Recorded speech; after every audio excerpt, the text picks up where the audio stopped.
Talvez essa é a parte 7, e talvez seja a parte 7 e última de Rudolf von Ehring, com o livro todo lido. Bora lá.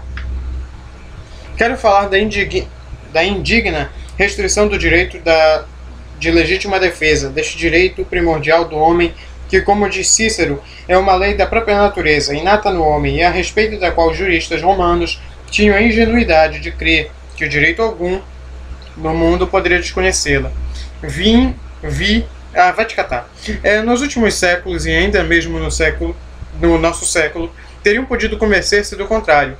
Em princípio, é certo, os sábios têm reconhecido esse direito, mas animados da mesma simpatia pelo delinquente que os autores do direito civil e do processo manifestam pelo devedor, têm procurado, na aplicação, restringi-lo e cercá-lo, de tal maneira que, na maior parte dos casos, o delinquente ficava protegido, ao passo que a sai vítima ficava sem proteção.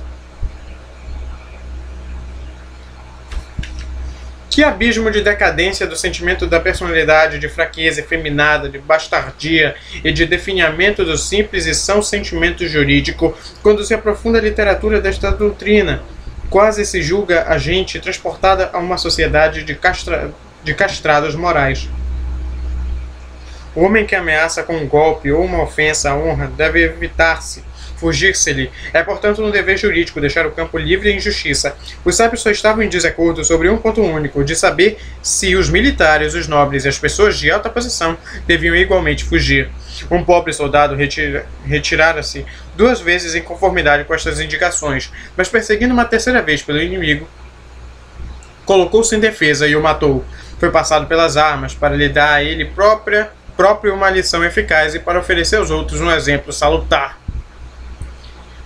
Deve ser permitido, disse, a pessoa de alta categoria ou de alto nascimento, da mesma forma que aos militares, opor uma legítima defesa moderada para defender a honra própria, mas acrescenta imediatamente um outro. Não devem ir até a morte do seu adversário por uma simples injúria verbal. Quanto às outras pessoas e mesmo aos funcionários públicos, não pode conceder-se-lhes tanto. Aos funcionários da justiça civil, limita-se a dizer que simples homens da lei não têm outro direito a não ser as leis do país, e que não têm outras reclamações a fazer. A sorte dos comerciantes ainda é mais desagradável. Os comerciantes, disse, mesmo os mais ricos, não fazem exceção. A sua honra é o seu crédito. Não tem honra senão durante o tempo em que tiverem dinheiro. Podem, portanto, sem perigo, perder a honra quando pertencem à classe mais baixa, permitir que se lhes aplique uma ligeira bofetada ou alguns piparotes pouco dolorosos. Se o desgraçado transgressor da lei é um campônio ordinário ou um judeu, deve aplicar-se-lhe a pena ordinária combinada contra aqueles que se defendem a si próprios, ao passo que os outros devem ser punidos o mais levemente possível. O que é, sobretudo, edificante é a maneira por que se tem pretendido excluir a legítima defesa para o efeito de defender a propriedade. A propriedade, pensavam uns, é, assim como a honra, um bem reparável. É garantida pela reivindicatio como honra e é pela actio injuriarium. Parece aquelas macumbas do Harry Potter, isso aqui. Mas se o ladrão fugiu para o campo e se não sabe o que é, nem onde se encontra.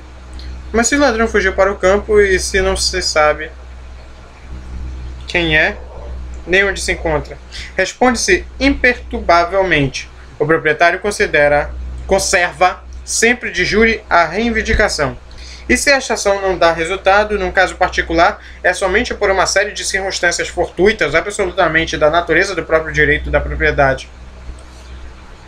Tal é a consolação oferecida àquele que deve entregar sem resistência toda a fortuna, composta de valores imobiliários, que leva consigo, conserva sempre a propriedade a reivindicatio, ou reivindicatio.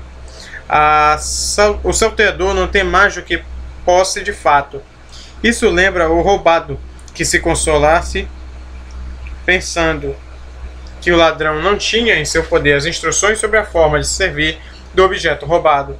Outros obrigados pela necessidade, nos casos que se trate em valor considerável. Permitem o uso da violência, mas obrigam aquele que é atacado a ponderar muito exatamente, a despeito da mais violenta emoção, a energia com que deve repelir o ataque. Se estilhaça inutilmente o crânio ao agressor, quando antecipadamente teria podido inquirir com exatidão da dureza deste crânio e limitar-se a ferir, segundo as conveniências, de forma a colocá-lo em estado de não agredir por um golpe menos violento, é responsável. Para estes, a oposição do homem atacado lembra da Odisseia.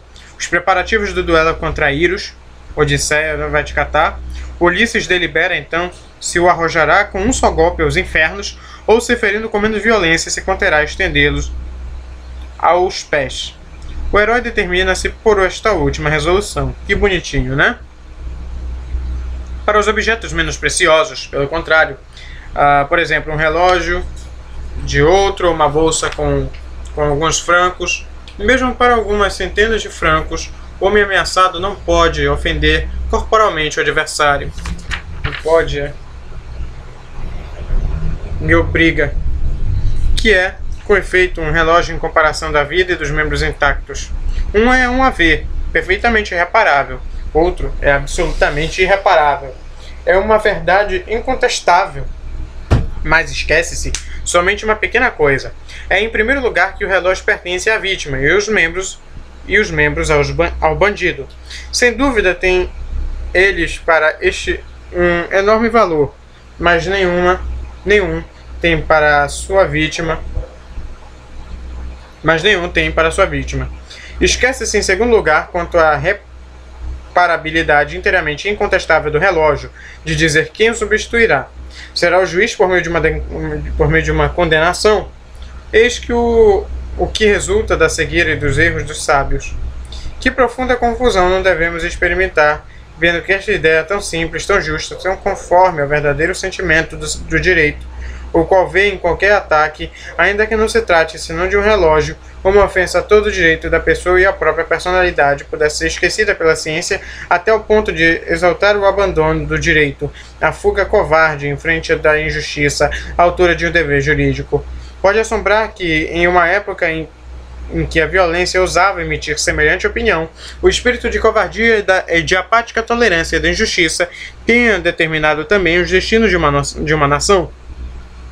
Somos infelizes, todos os que por essa época passaram em que os tempos tenham mudado. Semelhantes ideias tornaram-se presentemente radicalmente impossíveis. Só podiam prosperar no marasmo de uma vida nacional política e juridicamente decadente.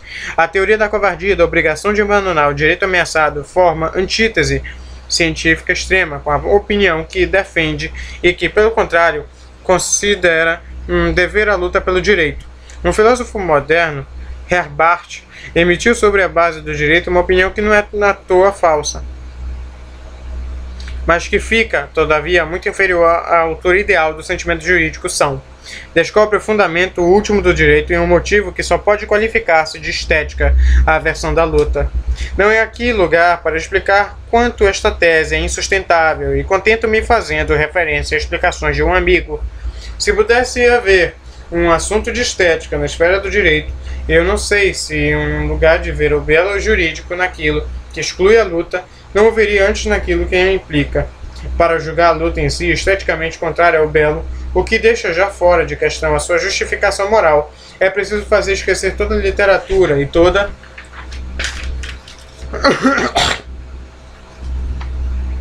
a arte.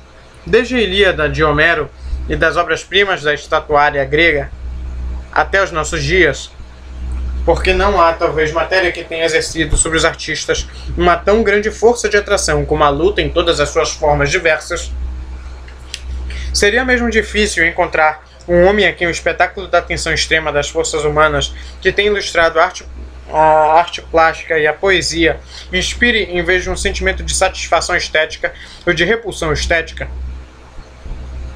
O problema mais elevado e mais eficaz para a arte e para a literatura incide sobre na defesa de uma ideia, e quer ela seja o direito, a pátria, a fé ou a verdade, ora, esta defesa é sempre uma luta Não é a estética, mas sim a ética, que deve ensinar-nos o que corresponde à essência do direito e o que é contrário.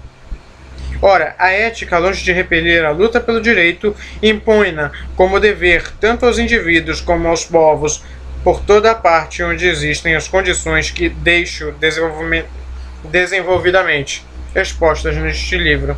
O elemento da luta que Herbart quer eliminar da noção do direito é, pelo contrário, o mais primordial, e aquele que sempre lhe é imanente. A luta é o trabalho eterno do direito. Sem luta não há direito, como sem trabalho não há propriedade. A máxima, ganharás o pão com o suor do teu rosto, corresponde com tanta mais verdade estoura. Só na luta encontrarás o teu direito.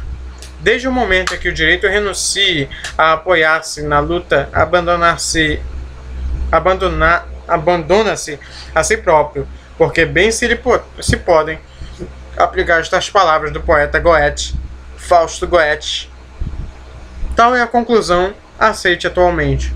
Só deve merecer a liberdade e a vida quem para as conservar luta constantemente. Quem para as conserva luta constantemente. Tá legal? Glória a Deus, acabamos com esse livro imundo do... Acabamos. Finalmente acabamos.